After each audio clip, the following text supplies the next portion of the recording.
Saya izin merekam. Oke, baik. Kita akan lanjutkan materi hari ini adalah tentang antikoagulan. Jadi teman-teman semuanya, kenapa kita melakukan pemeriksaan hemostasis? Kenapa dokter meminta pemeriksaan hemostasis? Seperti kita ketahui biasanya pemeriksaan hemostasis sesuai kata hemostasis itu kan berarti untuk pemeriksaan mengetahui perdarahan mudah berhenti atau enggak. Jadi wajar dong Bu, kalau kita menggunakan pemeriksaan hemostasis itu untuk persiapan operasi. Jadi teman-teman misalnya sekarang mau operasi ya, operasi apapun ya, tindakan dari minor maupun mayor, khususnya yang mayor itu kita akan pemeriksaan lengkap, tapi minor pun juga dikerjakan pemeriksaan. Kalau dulu kita menggunakan pemeriksaan CTBT, kemudian berubah menjadi pemeriksaan yang kita gunakan sekarang APT dan APTT. Karena kalau CTBT memeriksa dari fungsi kapiler lebih cenderung, jadi kurang bisa menggambarkan general secara dalam tubuh. Nah, dengan adanya pemeriksaan PT APTT ini ada kaitannya nanti dengan kompetensi ATLM untuk melayani PT APTT. Nah, dengan perjalanan waktu kemarin ada pandemi, ya, ada pandemi ini sendiri menimbulkan kasus-kasus ternyata stroke itu meningkat, penyakit jantung koroner. Mereka masuk dengan stroke dan penyakit jantung koroner dan ternyata juga positif atau reaktif menderita SARS-CoV-2 ya. Jadi pasien ini dinyatakan COVID. Nah, teman-teman dengan perjalanan itu sendiri, kemudian penyakit tidak menular itu secara umum sebelum pandemi itu sudah meningkat. Ditambah ada pandemi ini, penyakit tidak menular seperti stroke, kemudian penyakit jantung tadi, diabetes mellitus, obesitas, hipertensi, dengan segala faktor resiko ini menimbulkan resiko terbentuknya kebalikannya tadi perdarahan, maka ini kebalikannya adalah terbentuknya trombus dan emboli. Kalau kita kemarin sudah belajar tentang trombus dan emboli, apa itu trombus? Trombus itu sumbatan. Sumbatan karena ada bekuan darah. Bekuan darah ini terbentuk karena apa? Karena adanya rangsangan ya. Jadi rangsangannya dari apa? Mungkin ada disfungsi endotel, kerusakan dari endotel. Bisa karena dipicu karena trauma, ataukah bisa dipicu karena operasi. Tapi bisa juga disebabkan oleh stres. Stresnya apa saja? Salah satunya stres oksidatif yang disebabkan oleh rokok. Nah, teman-teman, berjalan waktu ada cerita tadi rokok, kemudian ada cerita apa namanya diabetes mellitus, ada hipertensi, kemudian ada sedentary lifestyle, ada gaya hidup yang tidak berolahraga, nyantai aja, tiduran aja, dan kemudian ada juga ditambah tadi dengan kasus obesitas, maka lengkaplah sudah perjalanan penyakit ini menuju penyakit tidak menular menjadi perhatian kita semua. Nah, dokter itu juga sekarang memberikan obat-obat terapi antikoagulan dan antiplatelet. Nah, fungsinya apa sebetulnya? Kaitannya di sini teman-teman belajar itu bukan belajar obatnya, tetapi teman-teman ini mengkaitkan dengan pemeriksaan yang akan nanti teman-teman hadapi. Jadi kalau dokter itu sekarang lagi trending ya, vitamin D3 itu bagus supaya mencegah obesitas, untuk cancer, autoimun, dan seterusnya. Kemudian ada, oh kalau D3 harus dikombinasi nih sama vitamin K. Nah, nanti kita bisa lihat, nanti vitamin K ternyata terkait juga dengan faktor-faktor koagulasi yang ada di dalam tubuh kita. Nah, teman-teman, topik bahasan hari ini tadi kaitannya peran vitamin K, kemudian ada kalsium. Teman-teman biasanya melihat kalsium itu sebagai, oh itu untuk penguat tulang gitu ya, supaya giginya bagus gitu ya. Tapi ini terkait kita bicara bahwa kalsium dalam bentuk aktif, dia menjadi satu faktor, itu adalah faktor 4 dalam kaskade hemostasis. Ya, berikutnya ada terapi antikoagulan, dan satu lagi adalah antiplatelet. Sementara itu yang bisa kita pelajari bersama dan teman-teman diharapkan tidak ngantuk duluan ya, karena jamnya memang sesuai jam ngantuk ya, tapi kita sepakat untuk tidak ngantuk 30-40 menit ke depan ya. Jadi teman-teman vitamin K itu mungkin jarang ya, kita sering minum vitamin C, tapi vitamin K itu ada dan vitamin K ini sebetulnya bisa diperoleh dari sayuran hijau, bahkan sudah diproduksi oleh bakteri di usus. Nah, teman-teman kalau ini pasien sering menggunakan antibiotika secara bebas, Ini salah satu yang menjadi tantangan bahwa bakteri-bakteri itu akan menjadi mati ya, dan demikian mati maka dia kemudian produksi dari vitamin K ini juga akan menurun. Demikian juga makanan selain sayuran hijau ada keju, telur, daging ini yang bagus ya. Nah, sebetulnya apa sering sih kejadian vitamin K defisiensi, kekurangan vitamin K? Sebetulnya jarang. Tetapi sering pada bayi baru lahir. Sehingga teman-teman pada bayi baru lahir itu kita berikan suntikan ya. Jadi ada suntikan khusus untuk apa namanya? Untuk membantu supaya bayi-bayi ini selamat. Kenapa? Karena kasus-kasus bayi dengan kekurangan vitamin K yang tidak ditanggulangi bisa berdampak sampai pada kematian ya. Nah, sebetulnya kerjanya di mana sih vitamin K? Jadi vitamin K ini adalah kaitannya adalah untuk sintesis protein yang termasuk GLA ya. Nah, ini bisa menyebabkan perdarahan berlebihan, teman-teman. Jadi kekurangan vitamin K yang dipicu misalnya pada pasien-pasien dengan terapi antikoagulan. Nah, ini semua diblokir pakai obat sama dokter. Nah, kalau tidak dipantau dengan bagus, maka ini tubuh dibayangkan seperti kekurangan vitamin K dan di situ faktor-faktor koagulasi tidak terbentuk. Ya, selain itu ternyata vitamin K bukan kaitannya hanya dengan tadi hemostasis, tetapi juga kekurangan ini bisa menyebabkan faktor resiko osteoporosis, aterosklerosis, dan kanker. Kok sama ya sama vitamin D3 tadi? Ya. Nah, kebetulan rekomendasinya berapa nih? Harus minum ya tablet supaya saya nggak kekurangan. Katanya supaya saya nggak osteoporosis, aterosklerosis, asupan makanan kalau bisa secara segar tadi bisa kita dapatkan dari sayur, daging, telur ya. Tetapi misal dibutuhkan, maka kita bisa juga dapatkan pada suplementasi. Nah, ini adalah sebelah ini adalah contoh efeknya vitamin K pada koagulasi. Teman-teman bisa searching ya, langsung nanti di ini alamatnya sudah ada. Kemudian kita lanjutkan. Nah, jadi tadi yang mau kita ceritakan ya, vitamin K tadi kaitannya dengan gula protein tadi. Itu fungsinya apa? Satu, dia punya fungsi hemostasis, yaitu sebagai prokoagulan. Teman-teman, kalau prokoagulan berarti dia membantu tubuh untuk membekukan darah, perdarahan dibekukan. Nah, di satu sisi ada efek hemostasis, yaitu sebagai antikoagulan, bukan prokoagulan, tapi adalah antikoagulan. Di mana prosesnya? Proteinnya ada di faktor 2, 7, 9, dan 10. Jadi kalau ini diblokir ya dengan obat-obatan, misalnya golongan varfarin, simak begitu, maka vitamin K ini tidak bisa Tidak bisa ini tadi produksi dari protrombin 7, 9, dan 10 ini akan menurun ya sehingga ini tidak bisa bekerja ya. Dan akibatnya terjadi kalau berlebihan terjadi resiko perdarahan. Tetapi di satu sisi, jika tidak ditanggulangi tapi ada prokoagulan yang berlebihan, ya maka yang terjadi adalah resiko terbentuk trombus. Jadi bagaimana? Kalau pasien itu diberikan obat-obatan, maka harus dipantau. Siapa yang memantau? Yang memantau adalah pemeriksaan laboratorium. Kita bisa menggunakan PT dan APTT atau PT dengan apa namanya? Dengan penyesuaian kita gunakan INF.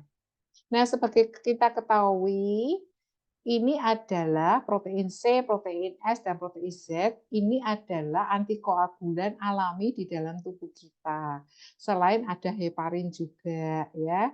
Selain itu tadi ya kaitannya klasifikasi, metabolisme tulang, pertumbuhan dari sel, kaitannya dengan apa tadi cancer, dan ada beberapa fungsi yang belum kita ketahui ya. Jadi sebetulnya fungsinya banyak sekali dan vitamin K itu ternyata untuk sintesis protein yang ini tadi banyak banget. Jadi karena itu kekurangan vitamin K bisa menyebabkan gangguan dari tulang, juga arteri, pembuluh darah dan seterusnya ya.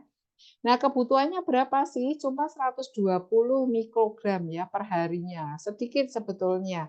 Tetapi Kalau tidak terpenuhi, maka ataupun tadi ada gangguan dalam produksinya, misalnya tadi minum antibiotika dan seterusnya, atau penggunaan obat-obatan yang memblok, ya, maka ini perlu kita perhatikan dan monitoring. Nah, terus kemudian pertanyaannya begini, kalau orang dewasa tadi bisa kekurangan vitamin K, apakah ada sih kelainan yang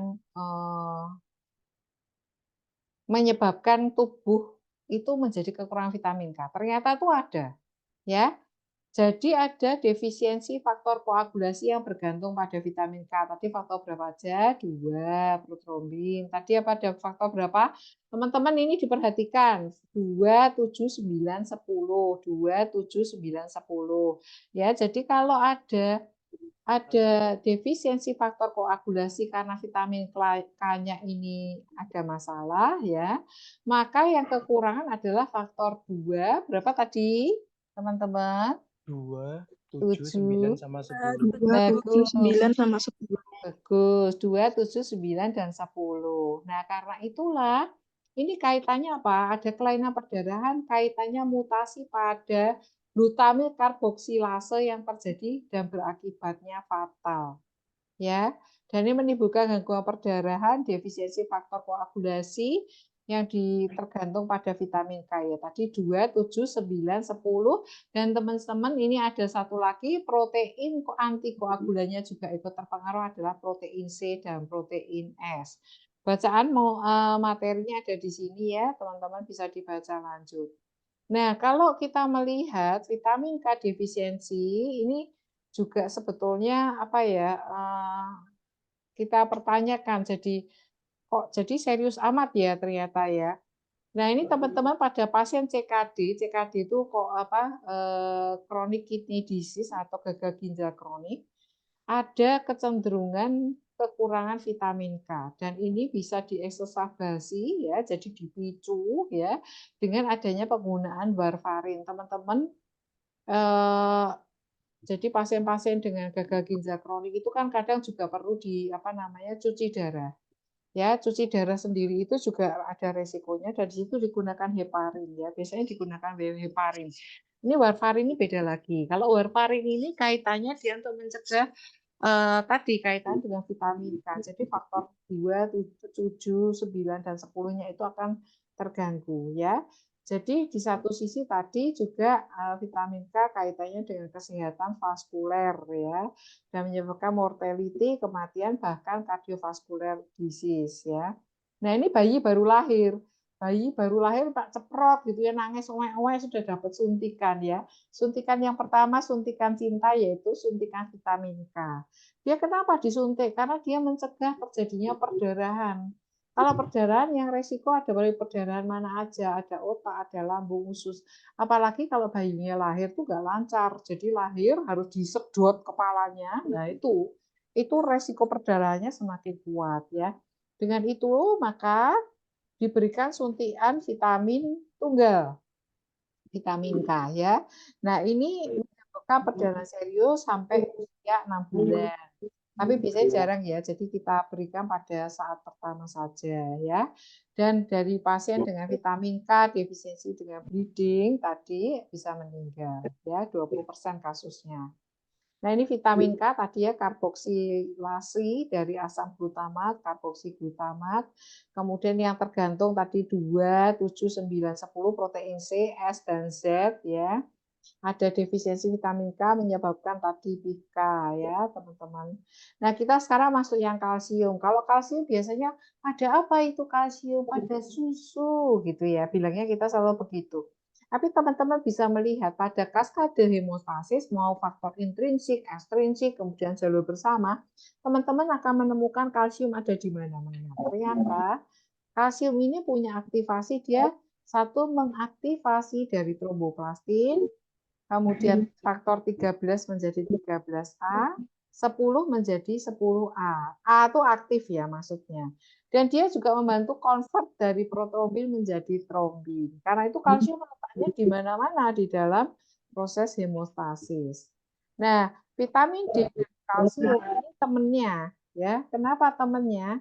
ternyata temennya ini berteman ini karena ada regulasi. Jadi regulasinya kalsium itu diatur oleh paratiroid hormon dan adanya vitamin D.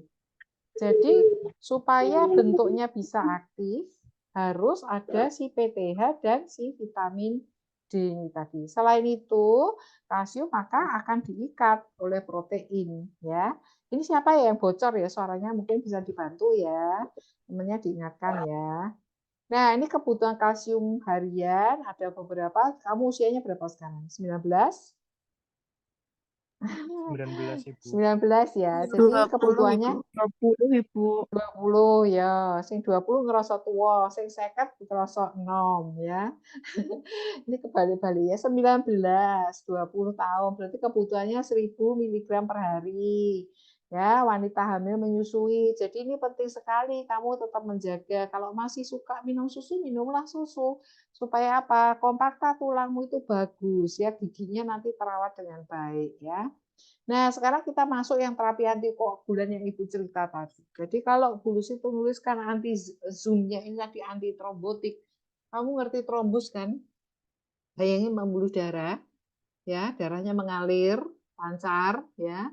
Tapi lama-lamaan dengan adanya aterosklerosis, jadi faktor usia, faktor banyak lemak, kolesterol, diabetes mellitus, merokok, dan seterusnya, atau stres, ya, maka pembuluh darah yang tadinya mulus, kemudian dia mulai ada plak-plak. Jadi kayak kamu punya selang cucian, selang semprotan buat menyiram tanaman. Itu lama-lama kok bergerak ya. Mungkin itu karena keraknya itu bisa kena karena air, bisa karena airnya basah, bukan kerakan atau juga bisa ada jamur di situ.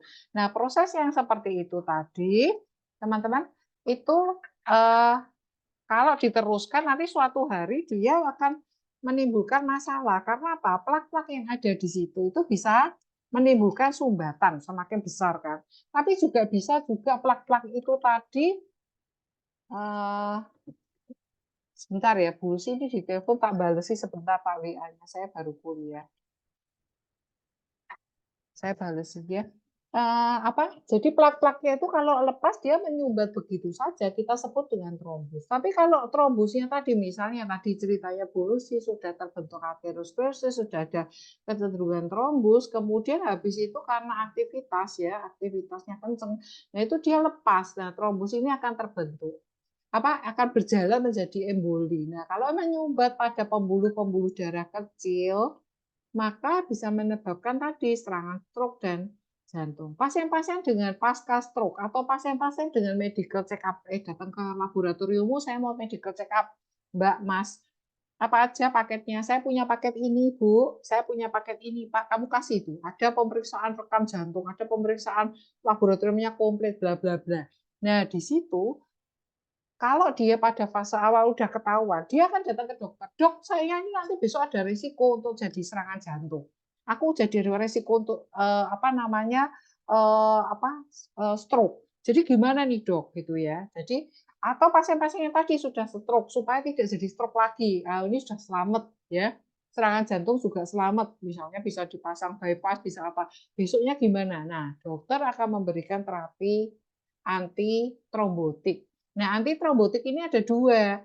Ada yang sifatnya tadi antikoagulan, yang fungsinya tadi kaitannya masih di hemostasis sekunder. Masih ingat ya hemostasis sekunder? Hemostasis primer itu kan kita ngomongin trombosit sama pembuluh darah. Nah, kemudian di hemostasis sekunder kita bicara tentang koagulasi. Jadi ada faktor intrinsik, ekstrinsik, faktor bersama membentuk clot, kemudian dibekukan, dibentuk benang fibrin yang kuat, kemudian sampai nanti pada akhirnya nanti dipecah pada proses fibrinolisis. Nah, terapi antikoagulan ini kita bicara di hemostasis, terutama hemostasis sekunder. Jadi meskipun ada peran trombosit, tapi yang utama kita kendalikan ini masalah di faktor-faktor koagulasinya. Jadi obat ini bekerja dengan menghambat kerja dari protein yang membantu, yang prokoagulan, yang membantu proses pembekuan. Jadi yang prokoagulan tadi ada 2, 7, 9, 10 tadi itu dengan obat warfarin yang bisa ngeklaim tadi vitamin K-nya itu tadi, itu akan diberikan contohnya. Nah, ada masih obat-obat lain yang bekerja misalnya faktor 10 dan seterusnya. Nah, antikoagulan ini sering kalau di masyarakat umum dibilang adalah pengencer darah, tapi sebetulnya aslinya bukan, tidak tepat ya. Karena dia biasanya kita untuk memperpanjang waktu darah untuk membeku. Nah, karena ada kata memperpanjang waktu darah untuk membeku, teman-teman ini punya kesempatan mengukur. Nah, mengukurnya pakai apa? Pemeriksaannya ada prothrombin time, ada pemeriksaan APTT, tergantung obat yang diberikan oleh dokter. Nah, di sini kalau kita pakai ada warfarin, kemudian ada faktor penghambat faktor 10, ada penghambat trombin, kemudian ada heparin yang ini diinjeksikan ya, kemudian diinjeksikan. Baik atas indikasi apapun tadi, ya kita harus tetap perhatikan ya, para dokter memperhatikan kontraindikasinya. Kenapa? Karena ini yang terjadi kita takutkan terjadinya tendensi perdarahan. Jadi inilah yang kenapa dokter-dokter ini akan pantau. Kan kalau tidak dipantau terjadi nanti pasiennya terlalu banyak dosis obatnya, respon tubuhnya seperti ini karena tiap individu punya respon sendiri. Malah dia terjadi perdarahan, malah stroke karena perdarahan karena efek samping dari obat. Nah, itulah karena itu teman-teman punya kesempatan bertemu mereka kok bolak-balik ya nih pasien datang ke tempat saya ya. Oh iya, karena dia terima antikoagulan, karena dia pasien rutin untuk poli jantung misalnya atau poli saraf dengan stroke begitu. Nah, dia akan datang bolak-balik ke kamu untuk mendapat pemantauan. Nah, tadi Bu Lucy cerita bahwa terjadi kasus hiperkoagulasi pada COVID, ini juga menjadi sebuah tantangan ya. Ternyata juga ada kasus-kasus long COVID ya, ada sindromnya macam-macam. Nah, sekarang kita berhadapan dengan pasca COVID ini masih dihadapkan dengan kebiasaan di rumah. Nah, ini di rumah dengan tata kutipan adalah sedentary lifestyle ya. Kemudian kita juga belajar bahwa ternyata trombosis dan kematian pasien COVID itu bukan meninggalnya karena oh dia nggak bisa napas, bukan begitu ya. Ya ada ya respiratory distress-nya itu juga ada ya masalah. Tapi ternyata ada kegagalan organ-organ. Jadi organ parunya rusak, organ ginjalnya rusak ya. Karena itulah kenapa bisa terjadi kerusakan. Ternyata kerusakannya tuh bukan serta-merta karena apa namanya kayak ditonjok begitu ya. Enggak, ternyata itu karena adanya sumbatan-sumbatan, adanya koagulopati, kelainan pembekuan darah yang menyebabkan darah itu menjadi menggumpal. Yang kita sebut dengan koagulopati ini ya, DIC atau KID, koagulopati intravaskuler disseminata. Ini bisa kita cek dengan pemeriksaan D-dimer, pemeriksaan fibrinogen, ada pemanjangan faktor protrombin dan adanya trombositopenia. Ini tergantung ya, jadi posisinya gimana. Ada pemanjangan faktor protrombin berarti darahnya sulit membeku. Ya, pertamanya membeku, habis itu sulit membeku menjadi perdarahan. Nah, pada saat dia menyumbat ya, menyumbat tadi, maka aliran darah menuju organ-organ dari ginjal, jantung, otak itu menjadi berhenti dan akibatnya apa? Hitungan menit organ menjadi rusak karena nggak dapat oksigen. Nah, teman-teman, pemantauan terapi antikoagulan bisa dikerjakan pada pasien terapi warfarin, maka dokter akan minta prothrombin time dan INR ya. Pada terapi heparin, kita berikan APTT, pemeriksaannya dan trombin time. Tapi kalau ada kasih terapinya kombinasi warfarin sama heparin, dia diperiksanya lengkap, prothrombin time, INR, APTT, trombin time ya. Nah, antikoagulan yang terjadi alami tadi sudah Ibu jelaskan ya. Jadi ini si trombomodulin ini dia menjadi kofaktor ya. Jadi protein C diaktifkan ada trombomodulin. Jadi ini juga antikoagulan juga ya. Kemudian mengaktifkan menjadi protein C bergandengan dengan protein C S, maka dia akan menginaktivasi, akan menjadi tidak aktif itu faktor 8 dan faktor 5. Ini ada di mana? Di jalur intrinsik ya, intrinsik dan jalur bersama. Maka sini akan berhenti ya. pembentukan trombin yang mengubah fibrinogen menjadi fibrinogen. Ini cara kerjanya dari antikoagulan alami kita yang disebut dengan protein C dan protein S. Nah, sekarang bedanya. Tadi kan ada antiplatelet, tadi antikoagulan. Sekarang ada obat antiplatelet, teman-teman. Kalau antikoagulan tadi ngomongin hematosis sekunder, maka antiplatelet ini ngomongin si siapa? Si trombosit. Nah, trombosit ini perannya terutama ada di mana? Ada di hemostasis primer ya. Nah, jadi kalau antiplatelet fungsinya menghambat pembentukan bekuan darah, mencegah dengan cara apa? Mencegah aktivasi dan agregasi trombosit. Jadi makanya kenapa kalian nanti memeriksa pemeriksaan agregasi trombosit untuk ngerti cara kerja untuk mengetahui ini antiplateletnya berfungsi apa enggak. Nah, antiplatelet yang sering dipakai itu ada aspirin, ada clopidogrel, itu diberikan sama dokter. Nah, kamu ini cek ya, ceknya bukan dengan PT-APTT, bukan, tapi dengan pemeriksaan agregasi trombosit. Nah, ini gambarannya nanti, oh ya, ini mungkin ini karena di PDF ya bentuknya gini ya. Jadi ini ada clopidogrel ya untuk PCI dan ACS akut coronary syndrome pada pasien CPJK jantung koroner. Kemudian ada juga pasien-pasien dengan stroke untuk diintervensi pada atrial fibrilasi, detak jantungnya tidak bagus yang menyebabkan stroke ya. Ini ada terapi warfarin ya. Dan di sini juga biasanya ada obat yang digunakan juga fungsinya adalah strategi mengurangi bleeding tapi juga mengurangi resiko untuk apa?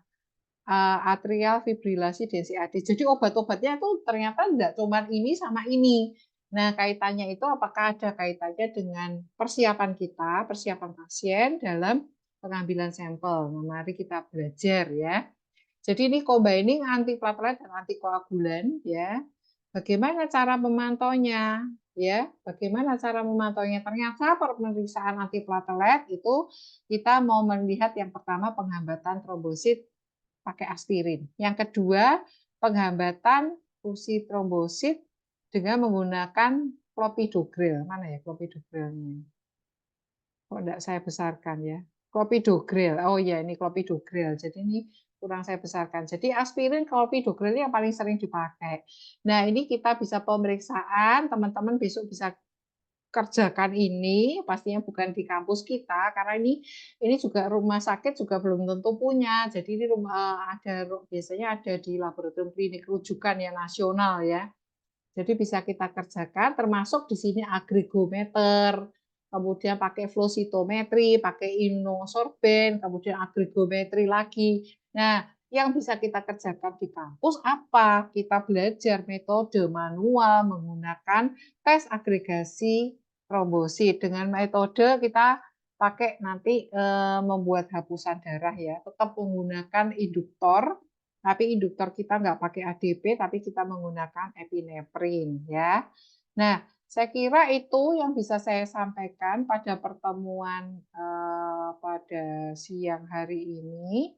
Apakah ada pertanyaan mungkin? Mungkin atau kalian boleh berbagi pengalaman, mungkin ada keluarga, ataupun misalnya ada kasus-kasus selama Lebaran kemarin yang menimpa dari tetangga kita dan siapapun yang kita kenal. Monggo boleh sharingnya.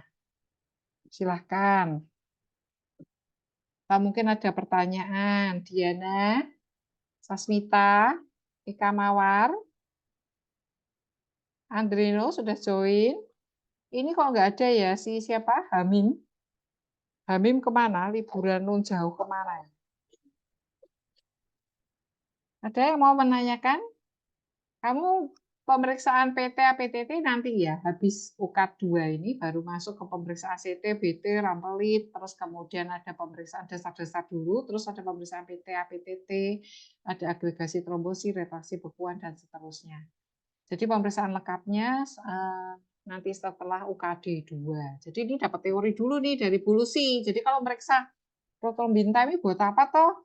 kenapa sih pasien diperiksa? Oh iya, besok aku ketemu, besok aku bayangin kalau aku dapat rujukan pasien medical check up, ya, atau pasien-pasien dengan stroke, ada pasien-pasien dengan penyakit jantung koroner, atau pasien-pasien dengan deep vein thrombosis, kakinya bengkak, ternyata tersumbat, ya, bisa sampai diamputasi karena bisa busuk, ya, karena tidak ada aliran darah ke area ekstremitas yang terkena. Jadi dengan itu teman-teman saya harapkan bisa sadar betul. Jadi pemeriksaan yang kita pakai ini kita nanti kan banyak menggunakan pemeriksaan PTA-PTT itu menggunakan plasma. Jadi teman-teman juga harus ngerti persiapan plasma ya. Plasma itu seperti biasanya udah ngerti ada plasma, ada serum, nanti ada plasma kaya trombosit, ada plasma miskin trombosit, teman-teman nanti bisa dapatkan. Dan kemudian karena metode manual tit and tube itu sangat sensitif dan sangat apa ya namanya, betul-betul cepat ya, teman-teman nanti dalam mengerjakan juga harus memperhatikan suhu inkubator, waktunya, kemudian pembacaannya, pemasangan timer, dan seterusnya. Supaya apa? Hasilnya bagus. Untuk agregasi sendiri dimulai dari teman-teman bisa mengambil darah dengan tepat. Karena kalau pengambilan darahnya tidak bagus, handling samplingnya tidak bagus, maka nanti juga akan terpengaruh hasilnya. Kemudian juga tindakan waktu penanganan sampel, mengocok juga terlalu kencang, dan seterusnya. Mungkin alat-alat yang kita gunakan tidak bersih, itu juga akan menimbulkan permasalahan pada hasil pemeriksaan. Jadi hasil pemeriksaan laboratorium itu merupakan pemeriksaan penunjang dokter untuk apa? Diagnosis bisa, untuk screening bisa, bisa untuk memantau, terapi bisa. Tapi yang terlebih, yang penting kita pelajari bersama dan kita perhatikan bersama bahwa hasil pemeriksaan laboratorium bisa salah. Nah, tugas kita adalah mengurangi kesalahan pemeriksaan laboratorium. Itu ya teman-teman semuanya.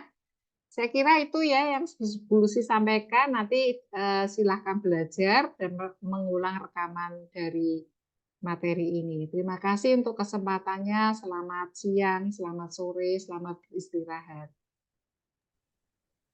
Selamat sore, Terima Ibu. kasih Terima Ibu. kasih, Ibu. Selamat Ya, sore. selamat Selamat sore sore Ibu. semuanya.